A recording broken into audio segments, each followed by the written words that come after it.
Hi, this is Stan Bush. Hi, this is Stephanie Calvert. This is John Payne. This is Jack Hughes. Hey everybody, this is Prescott Niles. Hi, I'm Carrie Stevens. Hello, I'm Kofi Baker.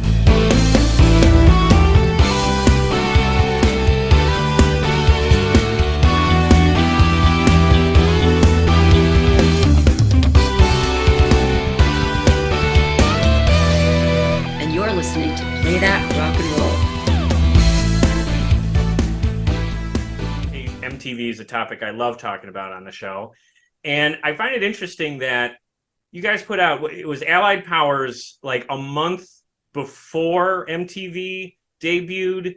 And that's sort of, you guys just about at the peak. And then this whole new revolutionary thing comes across and has a big impact on the music industry with MTV. When that was going on in the very early days, what was your initial reaction to MTV and the ideas behind it? Were you worried about it? Did you feel the band was up for doing videos, or how did that impact you guys? Okay, so really good question and a great topic, because it was instrumental for us on a couple of levels, but not quite what you've described. So here's the story that I love to tell. We were signed with RCA Records, and they're in New York, and MTV was starting in New York. Now, RCA, this is prior to this, we had an album, Just a Game, where RCA was in a fight, and this gives people insight into the fact that, you think music is a big business, you think music matters, it's a smaller cog in a much larger kind of, world paradigm. And in RCA's case, they're going to make a lot more money if they can only win the video cassette machine war with Sony. Sony's got Betamax and RCA's got VHS. And it's RCA's VHS format. So if they win the war, then everybody's going to have to license that VHS format off of them, because it's proprietary. They own it. So they have a big stake in this, and they're thinking, how can we win? The American public is really where we want to fight this fight.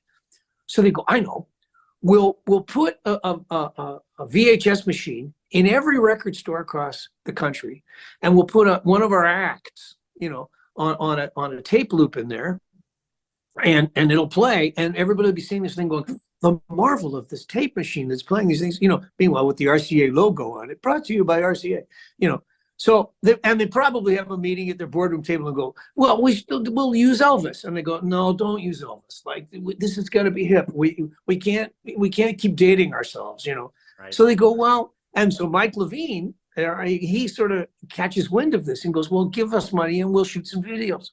We'll go to a soundstage and we'll do a performance thing and we'll shoot some. So we had 4 songs, videos, and they were in the can and they were used for that. And it helped us.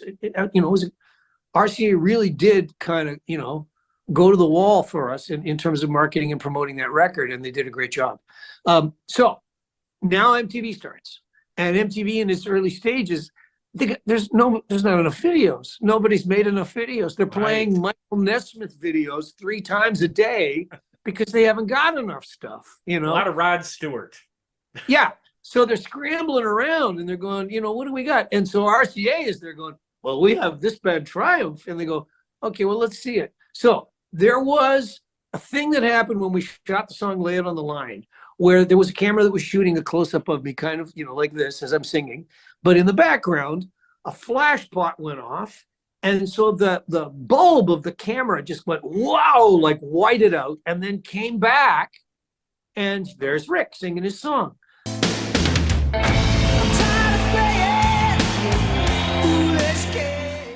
So it was a money shot. Yeah. Before there were money shots in rock videos, it was an unbelievable, and MTV clipped it and used it in their bumper that was like, you're watching MTV. And, here's a little clip from this guy doing something. Here's a little clip of Rick Emmett with his shoulder strap off of his jumpsuit, singing, and boom, he blows up and he comes back.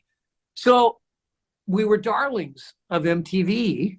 And as you say, the Allied Forces album came down the pipe, but then we made videos for that, and we saw them, and we were horrified that this guy had done this incredibly cheesy.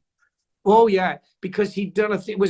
We called it Birthday Cakes in Space, where it was a stage that was like a flying V guitar, but it was all shot with video, take the color out and make the stars go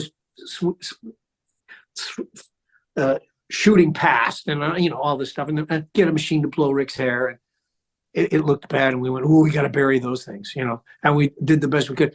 Have you seen the Triumph documentary? I Banger haven't. Film?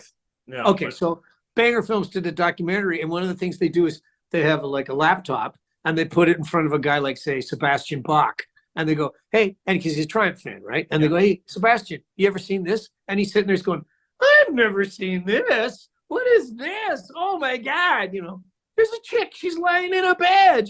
There's a spaceship flying into her bedroom. They got the Trailer Park Boys. Oh, Yeah, okay, yeah. Yeah, talking about what they're watching the video and going, "Oh man, what is this shit?" So anyhow, yeah, it's pretty funny. And you have to laugh at yourself. Okay, so now, sorry, I'm going on here, but to answer your question, as MTV evolved and grew, I really hated it. And I think the other guys in the band did too. We just hated the idea of an image was going to be assigned to a song, and it was going to be sort of imprinted in someone's head. The whole thing of somebody's personal imagination being able to pick their own story for whatever song they're listening to. MTV changed the nature of that in a big way. Plus, it was taking playlists that existed in the real world and narrowing them way down, And then it was making it so that it was turning the world into Duran Duran stuff, guys that are wearing makeup and chasing models through the jungle, and Right. You're going, okay, what's this? What does this got to do with music, Now, having said that, they did Prince concerts in the early days. They did a Triumph concert. And certainly there were artists like Peter Gabriel that did things in those early days that were interesting, and they were clever, and they were art. They were good, Yeah, Talking Heads, another one.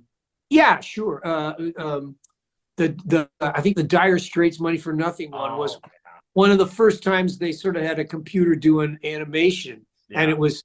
But the song, again, had the sense of humor, like, guys that are moving refrigerators for a living who are now,